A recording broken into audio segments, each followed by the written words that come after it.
గురుగారు చివరి రోజు అంటే కనుమ రోజు చాలామంది కూడా అంటే భోగి, సంక్రాంతి రోజు ఆ దేవుని ఆదరణ చేస్తూ కూడా మూడో రోజు కనుమ రోజు నీసు వండుకోవడం ఇలాంటివి చేస్తూ ఉంటారు. అసలు కనుమ ప్రత్యేకత ఏంటండి? ఒకటి మనకి ఏదైనా సరే నేను ఇందాక ప్రతిసారి చెప్తుంటాను కదా! ప్రకృతిని ప్రేమించేటువంటి పండుగలు మనవి.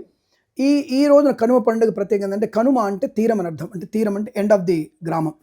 దేశానికి ఎండ్ అంటే పశ్చిమ కనుమలు, తూర్పు కనుమల్లాగా చెప్తాం కదా! అలా కనుమ అంటే ఎండ్ ఆఫ్ ది మనకి బార్డర్ అనుకోండి. అలాంటప్పుడు ఏందంటే ఈ తాతయ్యలు, అమ్మమ్మలందరూ కూడా పాపం వచ్చిన మనవరాళ్ళతో 2 రోజులు హడావుడైపోయింది. మనకు నిజంగా ఈ భోగి సంక్రాంతి కళ్ళు తెరిచే లోపల అయిపోతుంది. ఎవరింటో అయినా సరే. కనుమ పండుగ వచ్చేసరికి కొద్దిగా డల్ అయిపోతారు అందరూ కూడా. అందరూ వెళ్ళిపోతున్నారు భావంతో.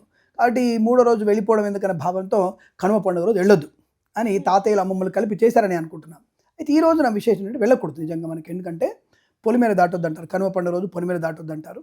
అంటే ఈరోజు మనకి పశువులని పూజించే పండగ. అంటే పిల్లలకి ప్రకృతితో అనుబంధాన్ని ఏర్పరిచేటువంటి ఒక మంచి పండగ. అసలు చాలా ఇంపార్టెంట్. ప్రకృతితో పిల్లలు ప్రేమించాలి. పిల్లలు తెలవాలి ఆ విషయం. అని ఆ రోజు మనకి మన యొక్క పశువులన్నింటినీ కూడా ఎద్దులు, ముఖ్యంగా ఎద్దులు పూజ. అంటే ఈ రోజు మనం పూజ చేసిన నందీశ్వరులకి. ఆ నందీశ్వరుడు అంటే ఎద్దులు. మనకి వ్యవసాయాన్ని, మన జీవన ఆధారమైనటువంటి ఆ ఎద్దుల్ని మనం బాగా పూజించాలి. శుభ్రంగా కడిగి వాటికి గిట్టెలకి కొత్త తొడుగు తొడిగి తర్వాత మనకి కొమ్ములకి బంగారు తొడుగుతారు. సో ఇవన్నీ చేసి వారికి పూజిస్తారు. పసుపు కుంకుమ పెట్టేసి బ్రహ్మను పూజించేసి మనం మొన్న పంట కోసాం. కొత్త పంట ఇంటికి వచ్చింది కదా! మిగిలినది ఉంటుంది. కట్ చేసిన తర్వాత మిగిలినది ఉంటుంది కదా! ఆ మిగిలిన దాని మీదకి పొలాలకు పంపించేస్తారు ఇక. అవి ఆ పచ్చిక బయళ్ళని బ్రహ్మాండ తింటుంటాయి. అవి ఒక 10 రోజులు పడతాయి అది. అలా తినడం వల్ల ఇక్కడ మనకేంటంటే ఈ పిల్లల్ని కూడా తీసుకెళ్తారు. హాయిగా మందడి పొలాలు చూపించడానికి, ఎండిపోయిన పొలాలు కదా!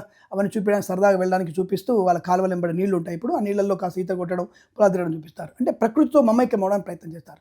ఇక్కడ సైంటిఫిక్‌గా మరొక విషయం ఏంటంటే పశువులను అలా మనం పూజించి వెళ్ళిన తర్వాత అవి బలమైనటువంటి ఆహారం తింటూ ఉంటాయి కదా! అక్కడే మలమూత్ర విసర్జన చేస్తాయి అవి. మందడి అంటారు దాన్ని. ఎక్కడెక్కడైతే మీ పొలంలో మలమూత్ర విసర్జన ఆవులు కానీ, గేదెలు కానీ, బర్రెలు లేదా మేకలు ఇవన్నీ కూడా మందడి చేస్తున్నప్పుడు అక్కడ ఉన్నటువంటి ఆ పదార్థం అంతా కూడా రేపు వచ్చే వేసవి కాలానికి విచ్చుకుపోతుంది. అంటే భూమి విచ్చుకుపోతుంది. ఎర్రలు దాస్తుంటారు. ఎర్రలు చాచడం అంటే అదే. విచ్చుకుపోయి ఈ పదార్థాలు లోపలికి వెళ్ళిపోతాయి. వర్షం పడగానే ఇంకా లోపలికి వెళ్ళిపోయి భూమి సమతుల్యం అవుతుంది వర్షకాలానికల్లా. అంటే 4 మాసాలు ఎండ బాగా తగిలి లోపలికి వెళ్ళిపోయి మళ్ళీ వర్షకాలానికి ఇంత సేంద్రియ ఎరువులాగా మారిపోయి భూమి దగ్గర అప్పుడు దుక్కిదుడు నాట్లు పెడితే బలమైనటువంటి ఎంత వ్యవసాయ ఉత్పత్తులు బయటకు వస్తాయి. అంటే దానికి ఇవన్నీ కూడా మన పిల్లలకి చెప్పడం, ఇవి ఇలా చేస్తే ఇలా ఉంటుందని ప్రకృతిని ప్రేమించడం, అప్పుడు మనం పశువులకి పూజించడం అన్ని కూడా చేసేటువంటి ఆచారం మనకు స్పష్టంగా చెప్పబడింది. అది ముఖ్యమైనటువంటి పండుగ.